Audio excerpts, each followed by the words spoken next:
replace him with Sportsman Dan. Sportsman Dan, I know.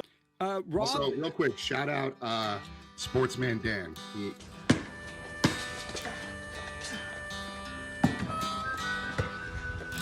Sportsman Dan, the other Dan. No, you go. What'd you call him? Hey Creed, can you take me higher? You're the man, Creed.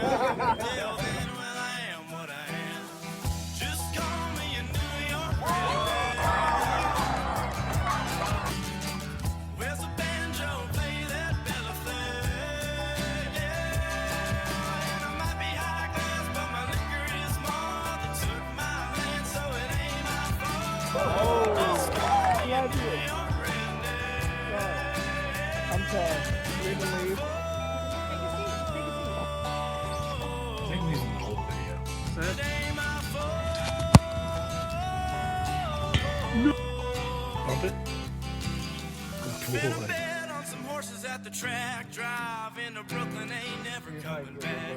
Tim's on the ground in the concrete jungle. I might get into a little rumble. Ain't nothing but a hot desert man. Bred on the farm, so I work with my hands. Just call me a New York redneck. All right, what's up, y'all? Welcome to episode 19 of the Sportsman Dan Show. I know it's been a little while since I last posted, about 8 days. Arm issues, all good. I had some tendonitis and tennis elbow, tennis elbow and a carpal tunnel, a little twofer. Been busy with work, but everything's all good. Got some steroids for the arm. Was good for my gig off the prednisone. But I will say this, I was playing some of that wiffle ball in the backyard with my brother, and I was mashing dingers. So it's a very small sample size, but steroids do definitely help with your swing. Well, I saved a couple just in case, I got to bring. I'm just kidding. Serious note, I'm going to try to be more consistent with how I post. I think weekly podcasts are the cadence I'd like to do, with some bonus interviews mixed in, maybe every other week or something like that. As far as posting goes, I think I want to do maybe Thursday or Friday and get more consistent so you guys know when to expect an episode. I've been kind of trying to put them out as I can, but I'll come back to that. But the goal will probably be like a Thursday or Friday episode drop. Now, before I get ahead of myself, it's already been 2 minutes. I know I need to get that intro video a little shorter, and I'll keep editing it. The Orioles won today. We're recording on March 26th. 2026, and the Baltimore Orioles are undefeated, and so are the New York Mets. Now, concerning the New York Mets, I need to thank O'Neal Cruz for that. Originally, I was watching, I'm like, wow, Paul Skeens is really shitting the bed here. I guess that guy really wants to go to the Yankees. Just watched a replay there a little bit. O'Neal Cruz did not have the best day in center field. I was wondering how Brett Beatty got a triple, but now it all makes sense. Regardless, we're here to talk about Baltimore right now, and that's because they got a win versus the mighty Twins. I say that a little sarcastically. Joe Ryan is a fantastic pitcher, and to get a win 2-1, you take that absolutely all day. We'll get a little bit more in depth about the Orioles game, but why don't you guys caught this double play? I'll run it back for you there. In the top of the third inning there, this third baseman for the Orioles, Coby Mayo, who I might have talked about before. I don't see anybody critiquing the defense there. Gets around on the ball, drops the knee, quick turn, throw to second. I mean, what about the defense, huh? I think it was a defensive liability. I guess I might just be seeing something different here. That's a Jordan Westbrook play right there, but I digress. It was a great team win for the Orioles. Coby did go 0 for 3, but like I said, we're going to get into that a little bit later. I want to touch on a couple more things before we do a deep dive on the Orioles. And actually, I have a Norfolk Tides preview for this episode, as well as a mail day. And also, I want to touch on going to the National for the first time. So, very exciting episode today, and I can't wait to get to all these segments. Sorry if I'm a little too fired up. I actually have a little note for every podcast to slow down because I talk so fast. But I also just finished a league game. I'm in a custom MLB The Show 26 league with 4 of my buddies. and it's like 3 games versus each person with their team, and then we go into a playoffs. But I chose the Mariners. Dodgers were off limits. And let me tell you, I was pitching lights out with Brian Wu, 1-1-0, a grinder. I traded for Yoshida from the Red Sox. Masataka Yoshida has the cleanest swing in MLB The Show 26 of all time. I know this is a tangent, but I need to talk about it. I love this Mariners team. Part of the reason why I chose them was because I'm going to a Mariners game this season. I'm going to knock off the Mariners for every ballpark I want to see. Was it T-Mobile Park, I believe? But I'm very excited about that to go see a home game there in Seattle. I believe they're playing the Rangers and then the Athletics. So I hope to catch maybe 2 games while I'm in Seattle, and also see some card shops and get some content there as well. But this Mariners team is exciting, and the way I play MLB The Show, my buddies hate how I pitch because I'm not going to throw strikes. I mean, you're going to have to work for it. So I'm very happy with my Mariners team. I think I'm 4-2 in the league, but I'm talking about that way too much. Speaking of cool content, though, my brother and I did a pack battle. If you can't tell, these 2 grotesque gentlemen, that's my brother and I. My older brother on the left, he's a big Pokemon nerd, man. He always has been, even when we were kids. He had all those cards. I've helped him sell a couple, just PSA 6s, stuff he didn't want for the PC. Excuse me. But it's cool hearing my older brother talk about a PC. Like hearing him talk about, that's going to my PC, but I'm going to sell. Like, we've never really discussed cards before. So we did a pack battle. I got way too much content, so I'm still working on editing it. But it was really cool, like trading off Bowman 2021 with him, and then his, I don't know, UCG, whatever that Pokemon box is. I don't know Pokemon, the newer stuff. But I tried to get an equivalent box. It was roughly $200 a box for each. It's funny, I chose the Bowman 2021 because Coby Mayo's in it, and we pulled exactly 0 Coby Mayo cards. But no, there's going to be some really cool videos coming from that, and I'll be excited to release that on Instagram and YouTube soon. Next, before I forget, and I always do, this Sunday I will be at the Portsmouth Rivers Casino. Not gambling. I will not actually be going to any tables. Maybe we'll place 1 sports bet if March Madness is on. But no, I'll be there selling cards. I'll be set up all day, 9 a.m. to 4 p.m. It feels like all day. It'll be a good time. I know it will be busy. Get there early. I know more out by 4. I don't even want to go gamble. I want to go home. I can't wait to talk sports, do a lot of trading. My last show at the Norfolk Masonic Temple, the last show I was set up at the Norfolk Masonic Temple, put on by 757 Card Shows, I had the best time trading. Honestly, it was the greatest trades. And I think I lean with that with a lot of people who are like, hey, are you buying? I was like, well, I'm looking to trade first. And I will always offer more trade value than buying value because, I'm looking to move cards first. I have too many cards around me. So I'm really excited to, sell, trade, and maybe buy. But it's going to be a good time there on Sunday. And this 757 Card Shows at the casino, they set up they bring down the projectors, they play games. So if there is March Madness, we'll get to watch it during it. I think we will get lucky for a game. So I'll be excited for that show, and I'll make sure to come out if you're in the area, of course. It's in Portsmouth. If you don't know where the Rivers Portsmouth Casino is, throw it in the Google Maps. It's right by the interstate, which is nice. And I'll be remiss to not cover the mail day today. First up is a Winning Materials.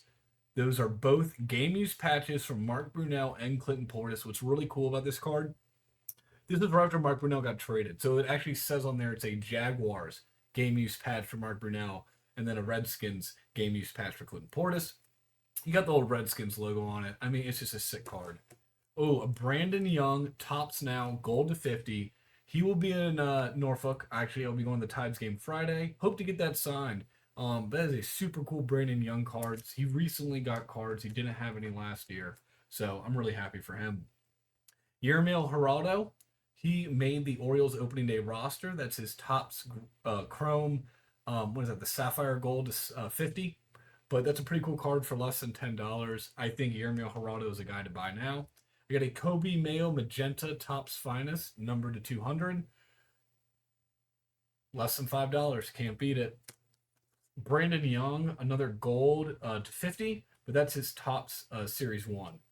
Again, he never had cards before. He's right-handed. This looks lefty with the camera. But Brandon Young, that's a guy to watch. He's always wearing like Krungerman shirts. He's got pretty eclectic music taste. But Brandon Young is a fun pitcher to watch on the Tides and Orioles as well. Super cool guy too, which doesn't hurt, you know. And speaking of super cool guys, we can touch on the Coby Mayo corner, but I am the #1 Coby Mayo collector. For those of you who don't know, pretty happy about how it turned out today. Didn't get any hits, but we've been here for the long haul. As you can see, we've both grown up here. Anyway, just want to touch on good guys in baseball. Brandon Young, Coby Mayo, David Sandlin. There's a lot more, but for the Sportsman Dan good guy list, we'll leave it at that for now. Oh no, speaking of good guys, another card show upcoming I meant to cover. May 2nd, Fieldhouse Show will have Howard Johnson, but recently they announced UVA legends Chris Slade and Terry Kirby will also be in attendance. Signing autographs, hanging out. Chris Slade from the Patriots, Terry Kirby from the Dolphins. But if you get a chance, go look at these guys' UVA highlights. They were absolute dogs back in the day. And now it is time for the main segment of episode 19 of the Sportsman Dan Show, a topic I am so deeply passionate about, the Norfolk Tides. We're going to do a 2026 Norfolk Tides season preview. As many of you are aware, in 2023, the Norfolk Tides won the IL Championship. Then they went out in Vegas and they won the AAA Championship. They were the best AAA baseball team in the world. It was fantastic. I got a ring. Maybe it's replica. That's not the point. The point is, I think this is the team that could possibly repeat it. And when I go into a few of these names, I think you'll understand why I think this. Starting off with pitching. It's like my dad always says, defense wins championships. And let's be real, it's pitching that gets it done in AAA a lot. There are some names here I need to touch on. Cameron Foster. This guy had a 3.11 ERA last year, acquired in a trade from the Mets. He has legitimate stuff. 6'5", 230, 1999. Hasn't quite aged in. He's entering his prime right now. I expect a fantastic year for him in Norfolk. Secondly, Nestor Herman. Let's touch on him real quick. I don't know if as many Orioles fans are familiar with Nestor Herman.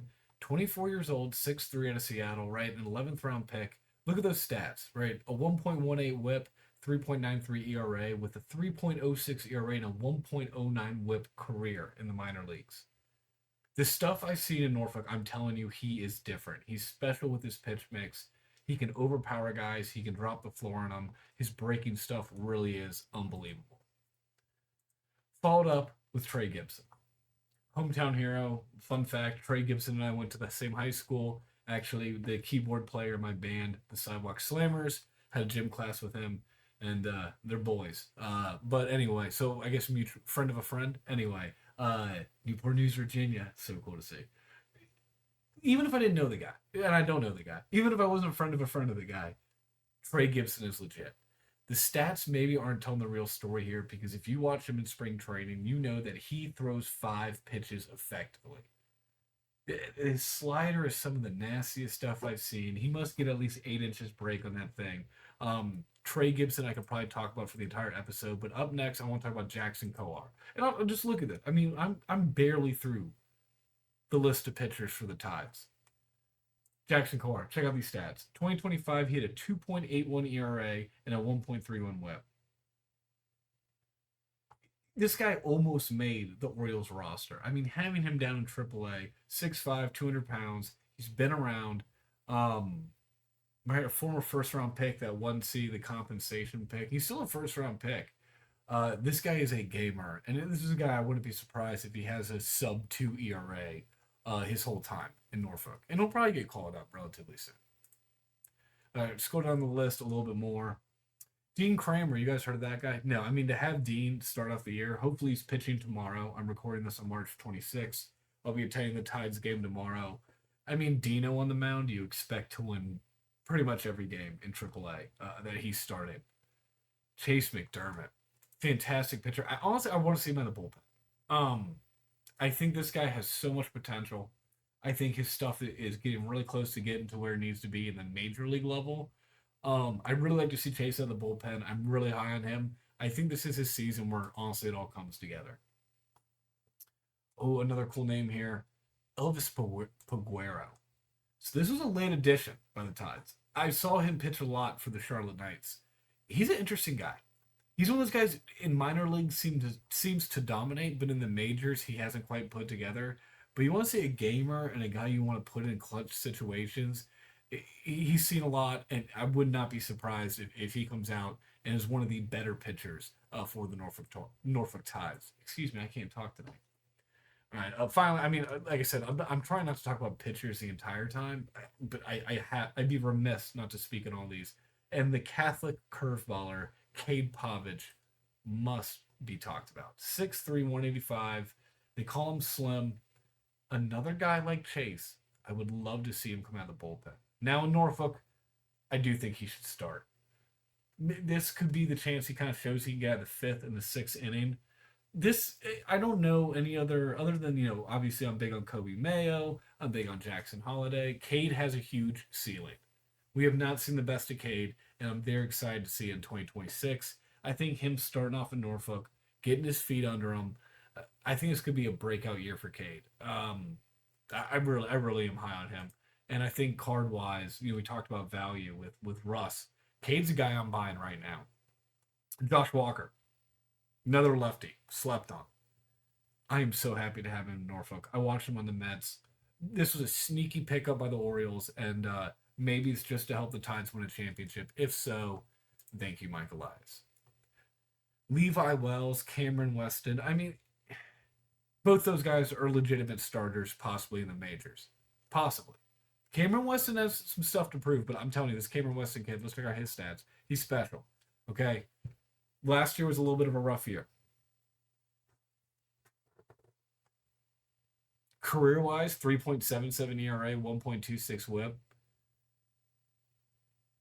You trust in Cam Weston. This guy's worked his butt off in AAA last year. And, when you got Brandon Young, too, as well, who I barely talked about, I think this is the best pitching staff in AAA,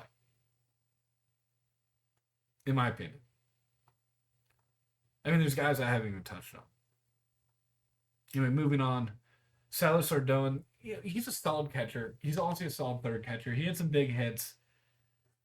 Defensively, okay, not bad, right? Like, I wouldn't say great, but very solid defensively. But with Maverick Hanley in there, I mean, Maverick Hanley's the everyday catcher. Maverick Hanley is a Norfolk Tides legend, excuse me. And I can't see anyone taking his spot. Creed Willems is another dude that I'm super, super stoked got placed in AAA. He spent all of last season, I think he went from Aberdeen up to Bowie, so I think he definitely topped out at AA. But this is his first time in AAA. And for him to start off in Norfolk, this is huge for Creed. I think we'll love the area. Hopefully do some fishing around here. But Creed Willems, if that bat heats up, he could be a special piece. Infield-wise, I think we're getting Jose Barrero as well. So that'll be a huge key component there at shortstop. Ryan Noda will be playing a lot of first base. Brian Ramos, he was DFA'd.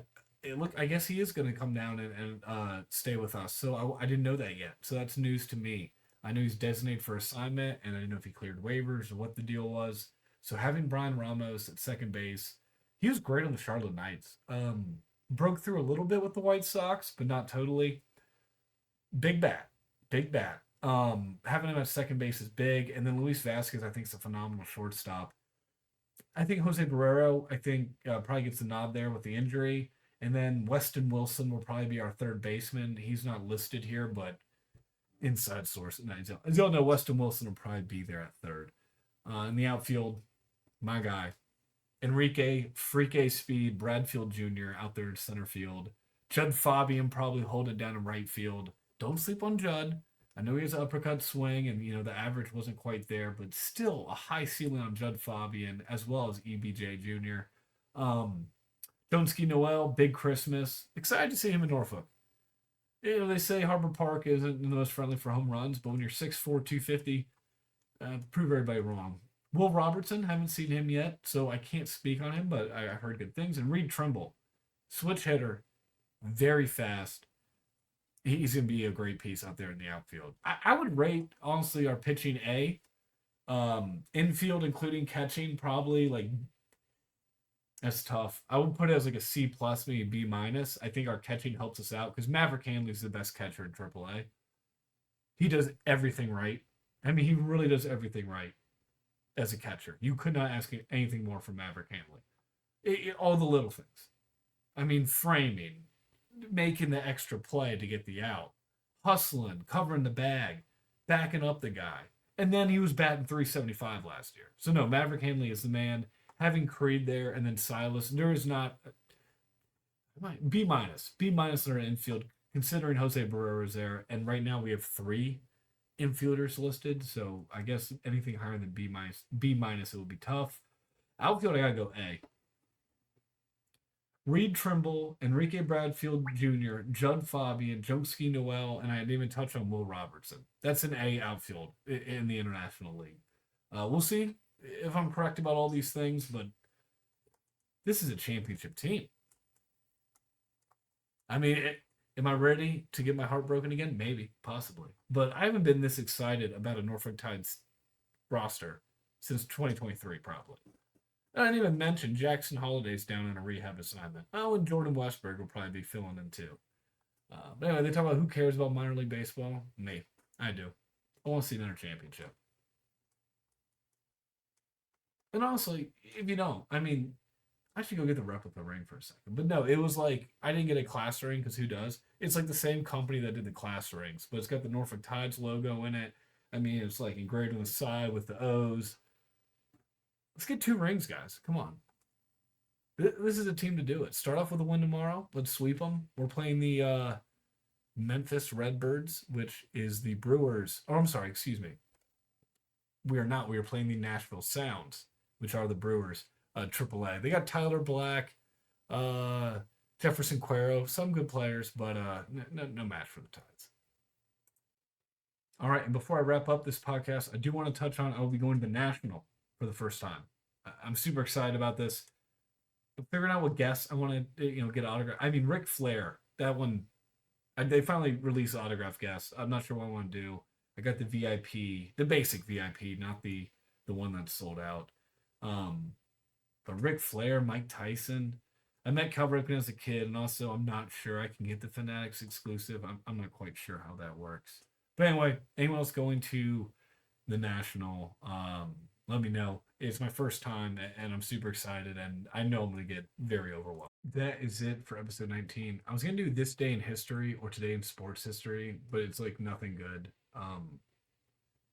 I even looked for tomorrow, like March 27th, but it's like today in history in 2000, Putin got elected president. It's like, well, that's not really much to talk about there. In 1917, Stanley Cup final, the Seattle Ice Arena, the Seattle Metropolitans beat the Montreal Canadiens 9-1 for a 3-1 series victory. This is the first U.S. team to win a Stanley Cup in 1917. So there we go.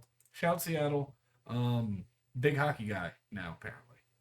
Thanks for listening to the Sportsman Dan Show, and we will be back with another podcast soon as well as some more content. I'm trying to get some from this card show this Sunday, but editing is becoming a little bit bigger beast now. So I'm focused on getting that pack battle out for y'all. But thanks everyone for listening, and excited to get more content out soon.